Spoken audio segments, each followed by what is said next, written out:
అంటే నేను శబ్దం లేనప్పుడు, నేను భావం లేనప్పుడు, ఇంద్రియాలు పనిచేయనప్పుడు, శరీర స్పర్శ లేనప్పుడు, నిద్రాకాల మెలకులో కానప్పుడు, మెలకులో ఉన్నప్పుడే రెప్పపాటు మైకంలాగా అయిపోయి ఏమి తెలియదు. మళ్ళీ వస్తే హాయిగా ఉందంటూ అంటాడు. అంటే హాయి అనేది ఉంది. మాట్లాడేవాడు గమనించేవాడుగా, తెలిసినవాడుగా, గుర్తించేవాడుగా, గమనించేవాడుగా, నేను అనేవాడుగా, అనుభూతిగా ఉన్నాను. నేను ఎన్ని అనుభూతులు అన్నీ ఉన్నప్పటికీ ఆ అనుభూతితో మెలుగు వచ్చి నేను నిద్రపోయా కాబట్టి ఆనందం ఉంది, నేను కళ్ళగరినప్పుడు కళ్ళ సుఖానుభూతి ఉంది, అలాగే నేను ఆనందాన్ని శుభ్రంగా జీర్ణమైంది, అన్ని పార్ట్స్ బాగున్నాయి, ఆరోగ్యం బాగుంది, ఎక్కువ పని చేయగలుగుతాను, ట్యాబ్లెట్లు బాగుంది చేసి ఇటువంటి హాయి కాదు ఇది. వస్తువులతో అనుభవించే హాయి విభాగాలతో అంటే దశలతో అంటే నిద్రాకాల మెలుగుతో వచ్చే హాయి వచ్చిపోయేది. కానీ ఇది వచ్చిపోయేది కాదు, ఉంది అంతే. అదే శాస్త్రమైన స్థిరమైన ఆనందం అని ఇప్పుడు నీకు తెలుస్తుంది కదా. అనుభవంలో సాధనతో చేయలేదు ఇది. సాధన ఎందుకు? ఓ పాట వింటున్నావు, ఆ పాటను వింటూ గమనిస్తూ ఉంటూ మెల్లగా గమనించాడు, కామైపోయి పాట కామైపోయి హాయి వచ్చిందా? అది నిద్ర కాదుగా. నిద్రతో పోలిస్తే వేరు కదా. అని దీన్ని బట్టి ఏమంటే అర్థం మీకు అయింది? ఒక నాదాన్ని కానీ, ఒక నామాన్ని కానీ, ఒక శబ్దాన్ని కానీ, నేను శబ్దాన్ని కానీ మనం మరల రిపీట్ చేస్తే ఆ రిపీట్ అమనస్కం వచ్చేస్తుంది. అయితే ఒక తేడా ఉంది. శివ శివ అంటే శివుడు శివుడు, శివ ఏ శివ అంటే అరే ఒక శివనామం చేస్తాడు, సరే రిజల్ట్ రాలేదు, సరే రిజల్ట్ రావాలంటే అమ్మవారిని చేయాలి, విఘ్నేశ్వరుడు కావాలి, సుబ్రహ్మణ్య స్వామి రావాలి, ఆ నందీశ్వర ప్రార్థించాలి, ఆయనకి అభిషేకాలు చేయాలి. ఒకరు ధ్యానం చేసేప్పుడు కూడా అమ్మవారిని రూపం ధ్యానిస్తే అర్ధనారీశ్వర రూపం చెప్పారు. అర్ధనారీశ్వరుడు వృషభం మీద ఎక్కినప్పుడు ఒళ్ళో విఘ్నేశ్వరు కూర్చోబెట్టినాడు, ఇటు పక్కన ఈయనున్నాడు, ఇంకో రెండో కుమారుడు బాగుంది. అలాగ అందరినీ వర్ణిస్తూ చేస్తాను.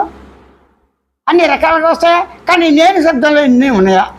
నేను శబ్దంలో ఉన్నది నేను శబ్దం, నేను భావం, గమనించే లక్ష్యం, గుర్తించే లక్ష్యం, తెలుసుకునే లక్ష్యం. అంటే గమనించి గుర్తించి తెలుసుకుని శబ్దంతో భావంతో అనుకునేవాడుగా ఉన్నాడు. అర్థమైపోయిందిగా. ఈ లక్ష్యాలన్నింటినీ విడగొట్టగలవా? కలిపావా? శరీర అవయవాలతో వచ్చింది. మధ్యలో యాక్సిడెంట్ అయ్యి కొన్ని రాలిపోతాయిగా, పుట్టుకతో రాలిపోతాయిగా, గ్యారంటీగా. నేను చెయ్యి నా చేతిలో చాలా అందమైంది, నేను కుంటాను బాబాయ్ ఏముంది యాక్సిడెంట్. అలాగే శబ్ద లక్షణం, భావ లక్షణం, గమనించే లక్షణం, తెలిసిన లక్షణం, గుర్తించే లక్షణము, ఈ 5 లక్షణాలు కలిపి అనకూడదు, వెలుగొట్టి అనకూడదు. వీలవుతుందా? అవుతుంది కదా.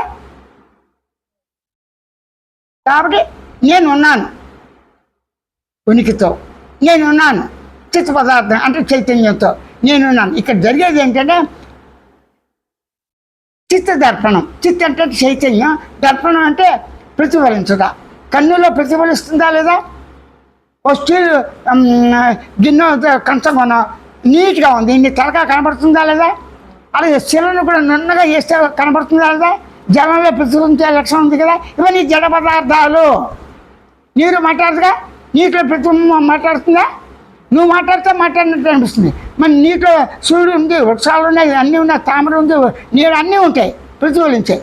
అలా కాకుండా చిదాత్మ, చిదాత్మ, చిత్ దర్పణం. చిత్ అంటే చైతన్యం. చైతన్యం పక్కనే చెప్పంటే తెలివి లక్షణం. ఆ తెలివి ఎందు అంటే చైతన్య తెలివినంటే ఆ తెలివిలో ప్రతిఫలించే లక్షణం ఉంది. కానీ బయట ఏదో వస్తుంది ప్రతిఫలించడం కాదు ఇది. ఆకాశంలో తారా నక్షత్రాలు ఉన్నందువల్ల ఆ కొల్లలో నీరు నిశ్చలంగా ఉన్నట్లయితే ఆకాశంలో అన్నీ కనబడతాయిగా, చందమామ అన్ని ఆభరణాలు. అంటే రెండో వస్తువు ఉండి ప్రతిఫలించడం వేరు. ఇక 2 కాదు 1 కాదు, తానే పరిపూర్ణం. అంటే పరిపూర్ణ ఎరుకనందు, పరిపూర్ణ తెలివినందు, పరిపూర్ణ చైతన్యమునందు ఈ సృష్టి నేను ఈ అనుభవించేవన్నీ కూడా దాని ఎందే ఉన్నాయి. అసలు బయలుకెత్తం కాలే ఇప్పటిదాకా. వీరకణంలోనే తన వీరకణంలోనే సంపూర్ణంగా దేవయం మొత్తం ఉంటూ రకరకాల ఫంగస్ జీవులు అన్నీ ఉన్నాయా లేదా? విత్తనంలోనే అవ్యక్తంగా అంటే తెలియబడకుండా చెట్లాకారాలు ఎన్ని ఉన్నాయి, ఎన్ని రెమ్మలేస్తుంది, ఎన్ని కాయలు కాస్తుంది, మనం ఎవరూ కనిపెట్టలేం. ఉన్నాయా లేదా? మూలం ఏంటి? విత్తనం.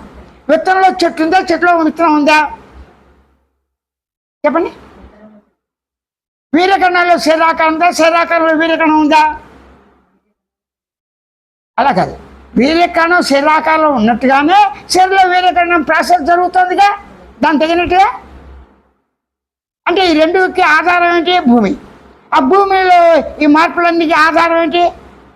ఆకాశం. కానీ భూమి జడ పదార్థం, తను గుర్తించదు, గమనించి తెలుసుకోదు. భూమిలో పుట్టిన చెట్లు, చాములు, పక్షులు అన్నీ కూడా తను తెలుసుకొని గుర్తించి గమనించే లక్ష్యంతో నీతో మాట్లాడతాయా? మాట్లాడ.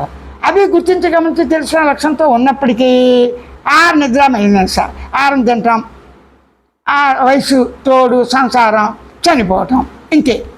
రాగద్వేషాలు మామూలుగా ఉంటాయి గోగులు. కానీ మానవుడికి మాత్రమే, ప్రతి వ్యక్తికి ఎవరికి వారే గమనించి గుర్తించే లక్ష్యంతోనే తాను గమనికలోనే గుర్తించి తెలిసే లక్ష్యంతో తానుగానే ఉండుటను, స్వతసిద్ధంగా ఉండుటను, తన అస్తిత్వాన్ని ఉన్నట్టుగానే గమనించి ఊరకుంటుంది.